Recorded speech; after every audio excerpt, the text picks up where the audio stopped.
ভয় পাওয়ার কোনো জায়গা নয়, কোনো নিরাশ হওয়ার কোনো জায়গা নয়। গণতন্ত্রের প্রতি ভরসা রাখো, বিশ্বাস রাখুন, আস্থা রাখুন আইন বিচার ব্যবস্থার প্রতি। যতই যাই করুক না কেন, কোনো আধিকারিক যদি বিকিয়ে যায়, প্রশাসনের কোনো অংশরা যদি বিকিয়ে যায়, তারও কিন্তু ছাড় হবে না।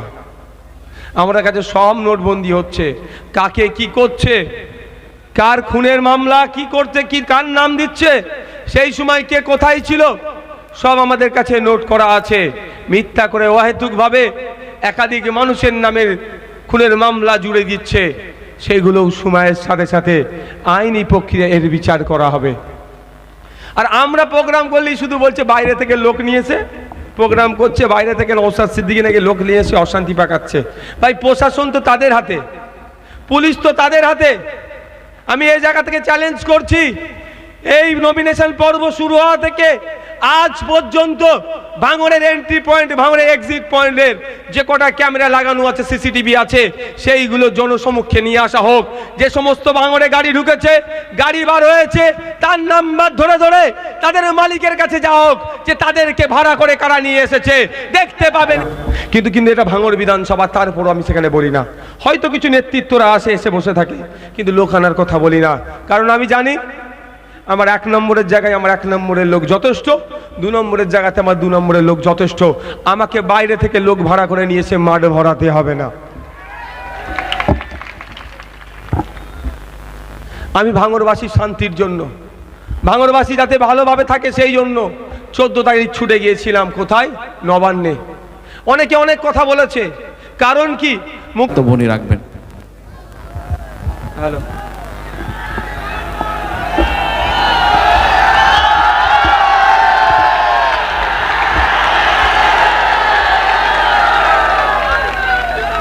হয়তো অনেকে ভাববেন 15 তারিখের পর থেকে ভাইজান ভাঙড়ে আসলো না, এতদিন কি করছিল?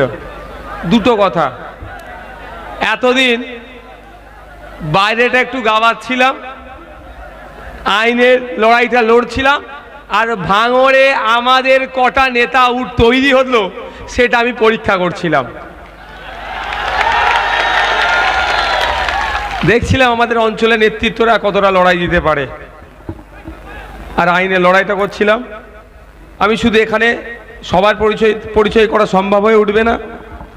আমি রায়নুর আমাদের বক্তব্য দিয়েছে, জেলা পরিষদের মেম্বার আপনারা দেখেছেন। রক্ষার জন্য নিরাশ হওয়ার কোনো জায়গা নয়, ভেঙে পড়ার কোনো জায়গা নয়। মানুষের অধিকার রক্ষার্থে যে আমরা লড়াইয়ের ময়দানে আছি, সর্বোচ্চ স্তর পর্যন্ত আমরা যেতে প্রস্তুত আছি। তবে হ্যাঁ, এখন যে কটা নমিনেশন আছে, যে কটা জায়গায় আছে, সেই জায়গাগুলোকে আমরা এখন আঁকড়ে ধরবো, কোনো অংশে সেই জায়গাগুলোকে আমরা ছাড়বো না। কারণ তৃণমূল সুকৌশলে আমাদের মানসিকভাবে আমাদেরকে আঘাত করার জন্য তারা বলছে এই পঞ্চায়েত আমরা জিতে গেছি, ওই সমিতি আমরা জিতে গেছি, এই জেলা পরিষদ আমরা জিতে গেছি, এই ধরনের অনেক কিছু বলার চেষ্টা করছে। তাদের কথায় আপনারা কর্ণপাত করবেন না। আপনাদের লক্ষ্য যেটা, যে ভাঙড়ে গণতন্ত্র প্রতিষ্ঠা করব, এই লক্ষ্যে আপনারা অবিচল থাকবেন। তাই আপনাদের বলবো, আপনাদের ভাই আপনাদের সাথে আছে, এই ভরসাটা তো করেন। আইনি লড়াই বুঝে নেব, নিশ্চিন্তে থাকবে। আমরা নমিনেশন পর্বেই দেখতে পেয়েছি শাসক ভয় পেয়েছে, সেই জন্য নমিনেশন কেন্দ্রকে ঘিরে রাখতে হয়েছে। কিন্তু জনগণের সামনে নমিনেশন কেন্দ্রগুলোকে ছেড়ে ছুটে পালাতে বাধ্য করেছে এই ভাঙড়ের জনগণ। আগামী পদে পদে একইভাবে এইগুলো চলবে আমাদের। তবে একটা কথা ভাই, 15 তারিখে আমরা আমাদের একটা ভাইকে হারিয়েছি। সেই দিনকেও বলেছি, তারপরে তার পরিবারের সাথে দেখা করেও বলেছি, আজকেও বলছি, আমার ভাইকে যে আমরা হারিয়েছি, আমি 1 ইঞ্চি আইনের মাধ্যমে ছাড়বার কোনো জায়গা নয়, ইঞ্চিতে ইঞ্চিতে বুঝে নেব। হয়তো আপনারা দেখেছেন যে প্রধান অভিযুক্ত, যার নেতৃত্বে বাইরে থেকে গুন্ডা মস্তান নিয়েছে, ক্যানিং, জীবনতলা, আপনার পাঠানখালী থেকে শুরু করে, গোসাবা থেকে শুরু করে, সন্দেশখালী থেকে শুরু করে, মিনাখা, হাড়ুয়া থেকে মস্তান নিয়েছে, যারা ভাঙড়কে উত্তপ্ত করিয়েছে, ভাঙড়বাসীকে যারা আতঙ্কের মধ্যে রেখেছে, তাকে আমি নিশ্চিন্তে ঘুমাতে দেব না। আইনের মাধ্যমে তাকে আমি বুঝে নেব। হয়তো এটাও দেখেছেন, বিধানসভার মধ্যে আমার সাথে দেখা হয়ে গিয়েছিল, সাংবাদিক বন্ধুরা আমার কাছে নিয়ে এসেছিল, আমি হাসি মুখে কথা বলেছি। সেখানেও কিন্তু আমি ভাঙড়বাসীর কথা বলেছি, যাতে ভাঙড়ে শান্তিপূর্ণভাবে ভোট হয় সেটা রাখার কথা বলেছি। আমি হাসি মুখে কথা বলেছি বলে এটা ভুলে যাবেন না। ভোট পরবর্তী আমার যে ভাইদের উপরে হিংসা হয়েছে, নওশাদ সিদ্দিকী সেটা ভুলে যাবে না। 15 তারিখে যে আমার ভাইকে আমি হারিয়েছি, নওশাদ সিদ্দিকী ভুলে যাবে না। ভাঙড়ের শান্তপ্রিয় মানুষের প্রতি যে অত্যাচার হয়েছে, নওশাদ সিদ্দিকী কিন্তু হাসলেও সেটা ভুলে যাবে না। এটা মাথায় রাখবেন। আমি আইনের লড়াই, আইনের লড়াই বুঝে নেব। সেটাকে নিয়ে সেটা বিষয়টাকে নিয়ে অনেকে অনেক কিছু বলেছে, ও মাথা থেকে সরিয়ে দেন। এই ভাইয়ের প্রতি ভরসা আছে তো নাকি? ভাই সবসময় বলে পেন তুলে নিতে, 5 টাকার পেনের খোঁচা এমন দিয়েছি ওই বাঘকে ব্যাংসাল কোর্টে যে আত্মসমর্পণ করতে হয়েছে, এটা মাথায় রাখবেন। তারপরে তো কলকাতা হাইকোর্টের স্বনামধন্য আইনজীবীরা আমাদের সাথে আছে। আমরা যেমন মাঠে ময়দানে গণতন্ত্র রক্ষার জন্য লড়াই করছি গণতান্ত্রিক প্রক্রিয়াতে, ঠিক একইভাবে যারা আইনের বিশেষজ্ঞ, আমি ভাঙড়বাসীর শান্তির জন্য, ভাঙড়বাসী যাতে ভালোভাবে থাকে সেই জন্য 14 তারিখ ছুটে গিয়েছিলাম। কোথায়? নবান্নে। অনেকে অনেক কথা বলেছে, কারণ কি মুখ্যমন্ত্রী বা তার দল বিভিন্ন সময় বলে না, কোনো জায়গায় অশান্তি হলে আমাদেরকে জানাবেন, আমরা স্টেপ নেব। আমি 13 তারিখে যখন নমিনেশন জমা করতে এসেছিলাম, এই পরিস্থিতির কথা আমি বুঝতে পেরেছিলাম যে আগামী দিনে হয়তো ভাঙড়ে আরো ভয়ঙ্কর পরিস্থিতি হতে পারে। এবং আমার কাছে যেভাবে বাইরে থেকে ফোন এসেছে, সন্দেশখালী গোসাবা থেকে ফোন এসেছে, মৌখালী থেকে ফোন এসেছে, জীবনতলা থেকে ফোন এসেছে যে অমুক নেতার নেতৃত্বে এখান থেকে বোমগুলি পিস্তল যাচ্ছে, আপনাদের ওখানে হামলা চালাতে পারে।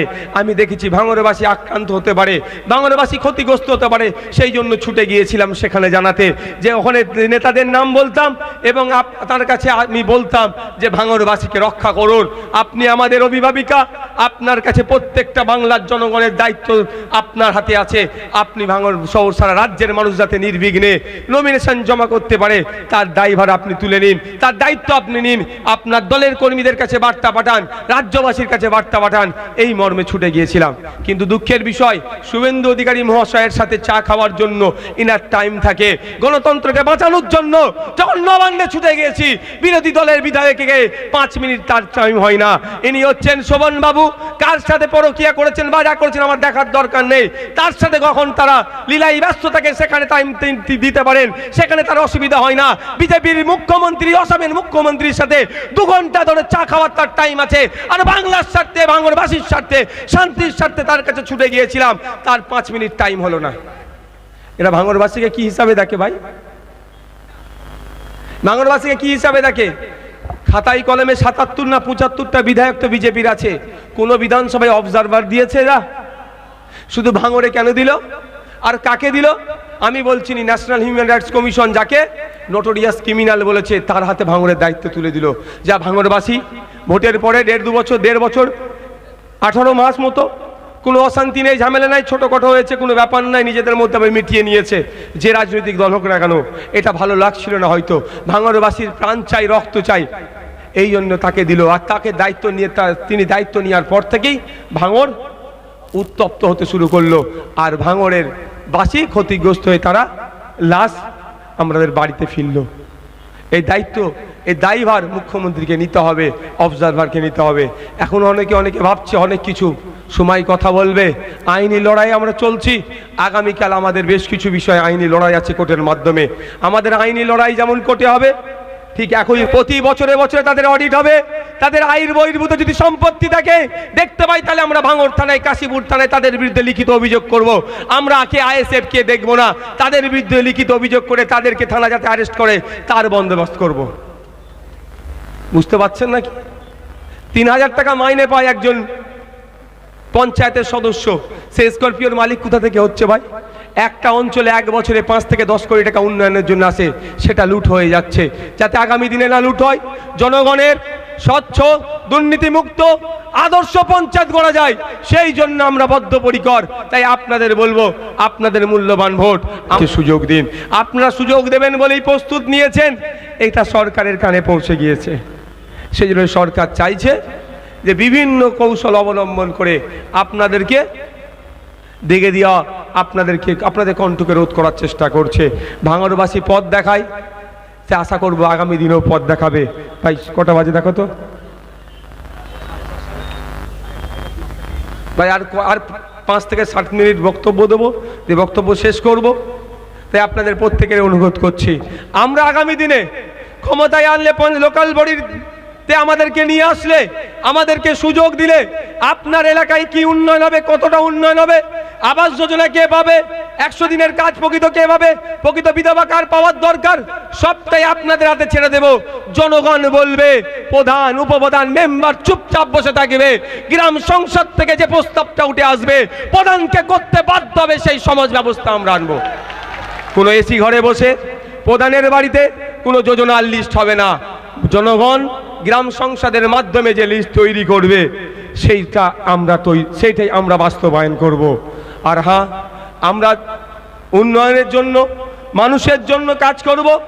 আর একটার সাথে সাথে আপনাদের পয়েন্ট দিয়ে রাখি, আমাদের পক্ষ থেকে আপনাদের কাছে জানিয়ে রাখি, যে অঞ্চলগুলো আমরা পাবো সারা রাজ্যেতে, শুধু ভাঙড়ে নয়, সেই অঞ্চলগুলোতে আমরা নিরাপত্তার স্বার্থে, সম্প্রীতির স্বার্থে, ঐক্যের স্বার্থে, মানুষে বিভেদ না লাগে আর কিছুই হলেই বিরোধীদের নামে যে চাপিয়ে দেওয়ার চেষ্টা করছে, সবগুলোকে প্রতিরোধ করার জন্য যে অঞ্চলগুলো আপনারা আমাদের হাতে তুলে দেবেন, পরিচালনার দায়িত্ব দেবেন, সেই অঞ্চলগুলোকে আমরা সিসিটিভি ক্যামেরা দিয়ে টোটাল মুড়ে দেব। কোনো রকম অরাজকতা হলে, কেউ অপকর্ম করলে টোটালটাই সেটা সার্ভেলেন্সের মধ্যে থাকবে, সহজেই জানা যাবে। এই কথা শোনার পরে হয়তো তৃণমূলী বন্ধুরা বলবেন যে এটা কিভাবে সম্ভব, দুবাই একটা পুরো দেশ সিসিটিভি ক্যামেরার মধ্যে থাকে, আর এই ভাঙড় একটা বিধানসভা বা অন্য কোনো অঞ্চল সিসিটিভি ক্যামেরার বাইরে কিভাবে ভিতরে থাকবে না? এটা কি হতে পারে? এটা রাখতে হবে, রাখার ব্যবস্থা করতে হবে। কিন্তু তৃণমূলী বন্ধুরা তো কার কাছ থেকে কত কাটমানি নেব তার হিসাব করতে ব্যস্ত, কিভাবে পাঁচিল টপকাবো তার হিসাব করতে ব্যস্ত। কারণ দেখলেন না, তাদের এক বিধায়ক পাঁচিল টপকে পালাতে যাচ্ছিল, এজেন্সি ধরে নিয়েছিল, এখন সবাই প্র্যাকটিস করছে। তবে জানিয়ে রাখি ভাই, সময় স্বল্প। এখন যারা জনগণের বিভিন্ন প্রকল্পের জন্য টাকা আসছে, সেইগুলোকে লুট করে বাড়ি বানাচ্ছেন, 4 চাকা কিনছেন, জমি কিনছেন, অপেক্ষা করুন, তৈরি থাকুন। আগামী দিনে ক্ষমতায় আসলে আমরা কমিশন বসাবো, একটা জনগণের টাকার হিসাব আমরা নেব। প্রয়োজনে ওই বাড়িগুলোকে, ওই গাড়িগুলোকে, ওই জমিগুলোকে নিলামে তুলে বিক্রি করে কোষাগারে জমা দিয়ে ওই টাকাটা আবার জনগণের স্বার্থে খরচ করব। প্রস্তুত থাকুন, ছেড়ে দিবার কোনো জায়গা নয়। মানুষের টাকায় যে প্রকল্পগুলো হচ্ছে, জনগণের ট্যাক্সের টাকায় যে প্রকল্পগুলো হচ্ছে, যারা আত্মসাৎ করছে তাদেরকে বলে গেলাম, আপনারা প্রস্তুত থাকুন। সময়ের সাথে সাথে আইনের মাধ্যমে গণতান্ত্রিক প্রক্রিয়াতে ইঞ্চিতে আমরা বুঝে নেব। ভাই যারা এসেছেন সুষ্ঠুভাবে তারা বাড়ি যাবেন, আস্তে আস্তে তারা এখান থেকে বিদায় নেন। তবে যেতে যেতে একটা কথা মাথায় রাখবেন, যাই আমরা করি না কেন দিনের শেষে প্রতিবেশী, এটা মাথায় রেখে কাজ করবেন। আমি এখানেই শেষ করলাম, তবে কোনো নিরাশ হওয়ার জায়গা নাই। আবারও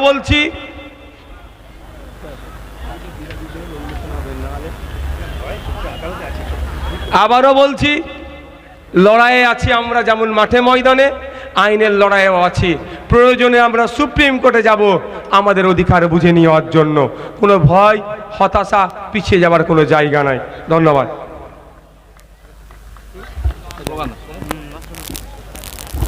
ISF চাপ।